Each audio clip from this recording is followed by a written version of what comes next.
Good afternoon, Mr. Mashilo. Thank you very much for your time this afternoon. Now, before we get to the SACP's contribution to this all-important Lekgotla, I'd just like to get your views on the current state of affairs, where individuals' public opinions overshadow the important issues of economic growth, unemployment, and the deepening inequality. Was this honestly the correct forum to even raise this matter, even if it's discussed for 15 minutes? The Lekgotla, by its very nature, is a strategic planning session, focuses on matters of policy, and that is the best way to elevate policy above the personal opinions of individuals. So if you convene such a meeting and focus on individuals' personal opinions, you might be distracted from the national imperatives of transformation and development. This, however, does not mean that what individuals say in their personal opinions in the media or elsewhere does not matter. It means that it has to be looked at, addressed at relevant forums. And then as for the SACP, though, talk to me about your contributions and what you'd like to see come out of this Lekgotla, because I know you've also criticized its efficacy at this point. That does it really yield results? What are your contributions? What would you like to see? As things stand, South Africa has a population of approximately 12.5 million active and discouraged work seekers who are unemployed. That is a major crisis. And if you look at poverty and inequality in addition to that, surely the number of people affected is far higher than the 12.5 million active and discouraged work seekers, because you are not talking only about individuals here, you are also talking about families.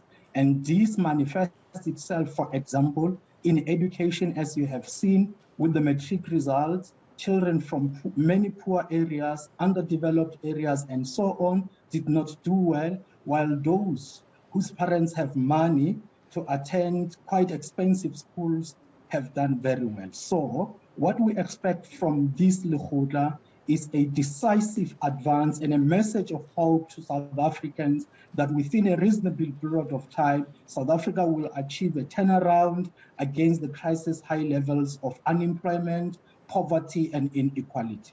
And then broadly looking just today, if you had to look at the publications of Sunday, do you think that these are encouraging or perhaps giving South Africans hope? Because it seems, again, you may have criticized the need to zone in on one issue around individuals, but it seems that's what is on the newspapers. Do you think the real agenda of the ANC is finding expression today? Because this is an important gathering. It will be difficult really to judge the real agenda based on the publications. The reason is that the publications do not have access to the meetings. They obviously rely on rumors, and some of the people who spread the rumors are not objective. In fact, they are pushing factional agendas. And if we allow that to take the center stage, we will not be able to focus on what concerns South Africans.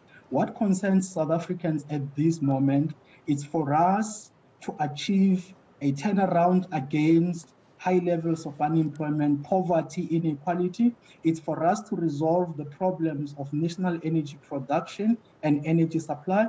It's for us to resolve the problems of criminality in our community. It's for us to resolve the problems of drug and substance abuse and dealings in our community. It's for us to stop the looting and destruction of public infrastructure.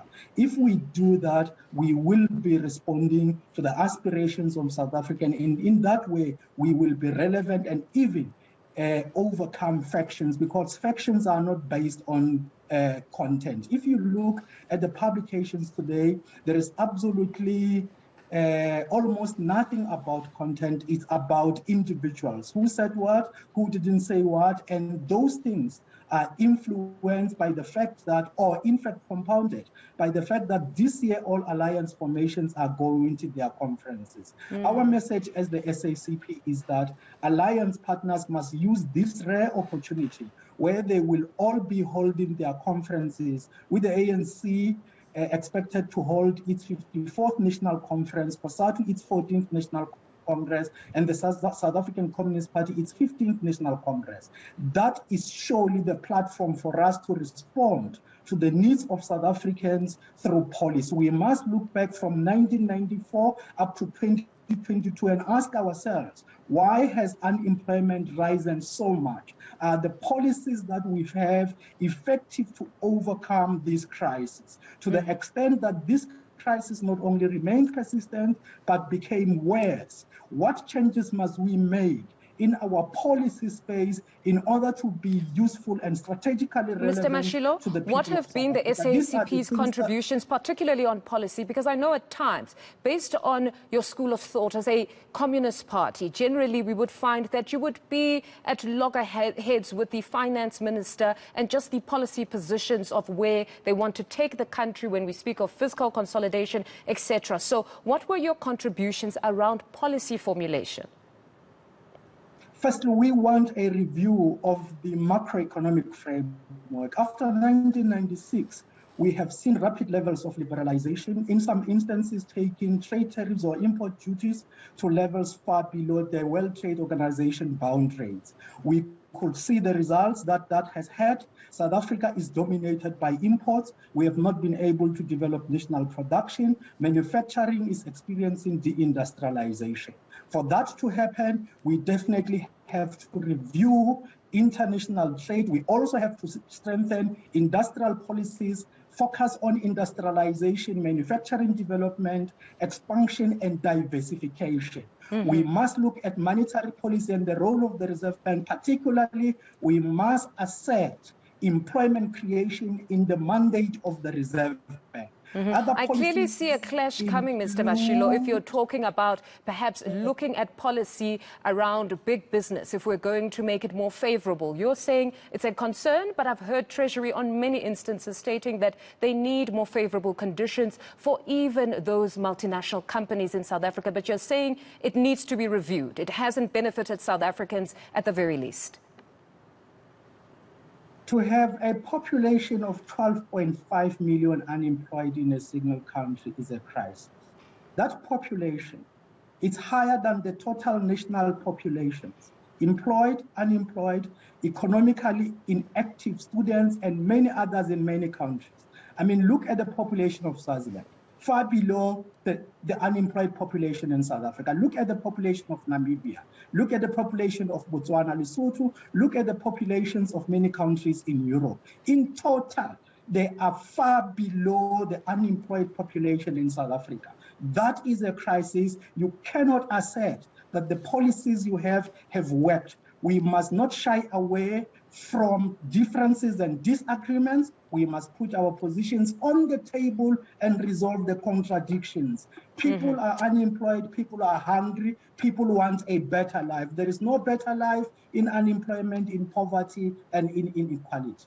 All right, Mr. Mashilo, unfortunately we have run out of time, but I can't just let you go without asking this one. It's an election year for you guys, elective conference coming up. We understand that Mr. Nzimande will be stepping down after many years. Any candidates as yet? Don't disappoint.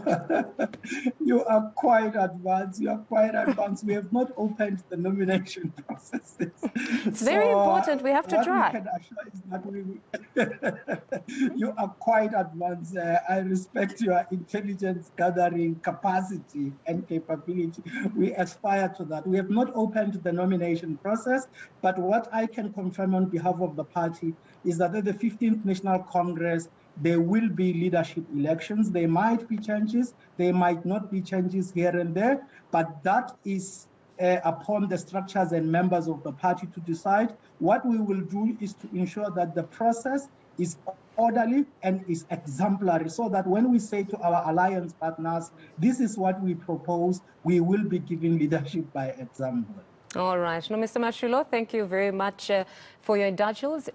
That's Alex Mashilo from the SACP weighing in on the ANC NEC Lekgotla.